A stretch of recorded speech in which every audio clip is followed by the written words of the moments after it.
अच्छा, तो चलिए सीधे इस विषय पर आते हैं। आज का ये विश्लेषण सच में बहुत ही दिलचस्प होने वाला है। हम एक ऐसे रहस्य पर बात करने जा रहे हैं जो शायद सदियों से इंसान के दिमाग में घूम रहा है। नींद, आत्मा और हमारा अचेतन मन, आखिर इनका आपस में क्या कनेक्शन है? जब हम गहरी नींद में होते हैं तब असल में क्या होता है? प्राचीन दर्शन और आज की आधुनिक साइकोलॉजी इस बारे में क्या कहती है? आइए इस पर एक नजर डालते हैं। ये जानकारी सच में हमारे नींद और सपनों को देखने का नजरिया पूरी तरह से बदल सकती है। एक बहुत ही आम लेकिन उतना ही गहरा सवाल जो कभी ना कभी हम सबके मन में जरूर आया होगा कि सोने के बाद हमारी आत्मा आखिर जाती कहाँ है। देखिए, आधुनिक विज्ञान के रिसर्चर्स से लेकर प्राचीन काल के महान दार्शनिकों तक सभी ने इस मिस्ट्री को सॉल्व करने की पूरी कोशिश की है। क्या ये आत्मा हमारे शरीर के अंदर ही रहती है या फिर किसी अनजान सफर पर निकल जाती है?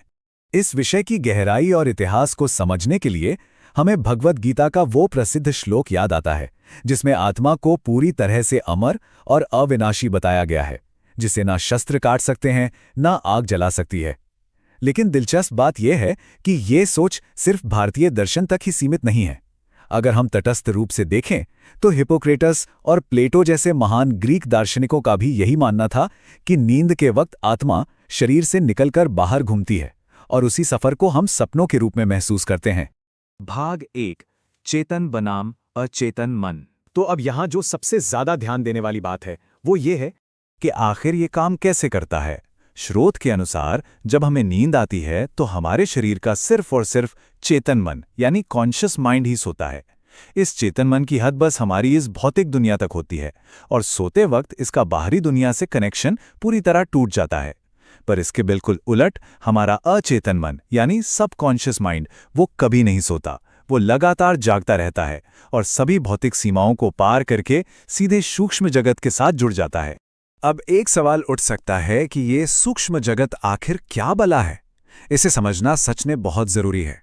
सूक्ष्म जगत एक ऐसा छिपा हुआ आयाम यानी डायमेंशन है जहां स्रोत के मुताबिक कोई भी घटना हमारी इस भौतिक दुनिया में होने से पहले ही घट चुकी होती है। तो बेसिकली हमारा अचेतन मन इसी सूक्ष्म जगत से ऐसी जानकारियां इकट्ठी करता है जो नॉर्मल फिजिकल लिमिट से बिल्कुल बाहर होती हैं। है ना कमाल की बात? भाग 2, सपनों के 3 आयाम। चलिए अब आगे बढ़ते हैं और देखते हैं कि ये आयाम कैसे काम करते हैं। देखिए, स्रोत ये दावा करता है कि हमारे सपने समय के 3 बिल्कुल अलग अलग आयामों यानी डिमेंशंस में काम कर सकते हैं। पहला है भूतकाल, जहां हमारा अचेतन मन पिछले कई जन्मों की छिपी हुई जानकारियों तक पहुंच सकता है।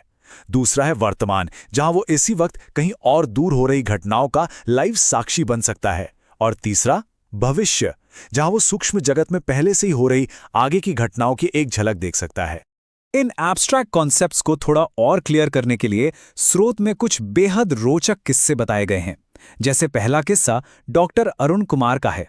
उन्हें रात के 3 बजे सपने में सज्जन जी दिखाई दिए और बाद में पता चला कि उनका निधन उसी वक्त हो चुका था।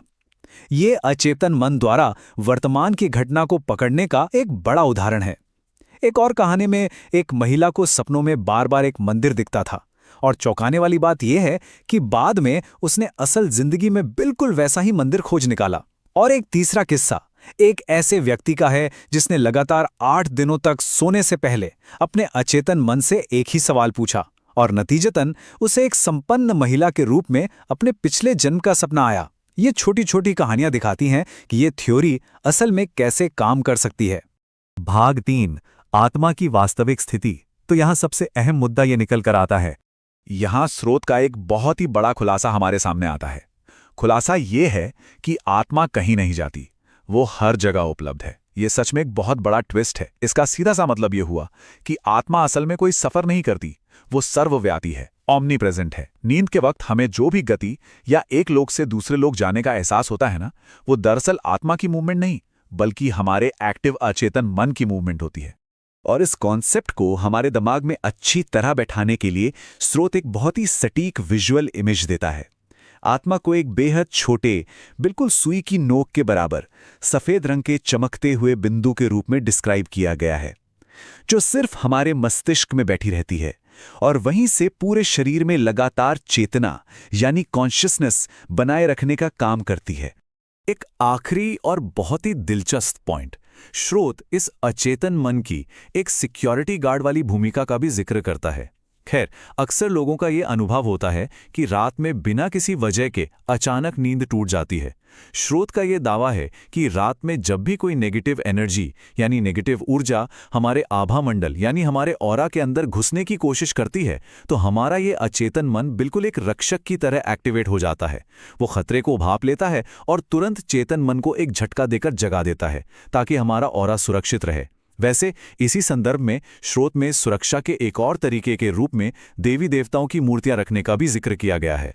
तो ये पूरा विश्लेषण सच में बहुत कुछ सोचने पर मजबूर कर देता है। क्या सच में सोते वक्त हमारा अचेतन मन एक ढाल बनकर हमारे आभामंडल की रक्षा करता है?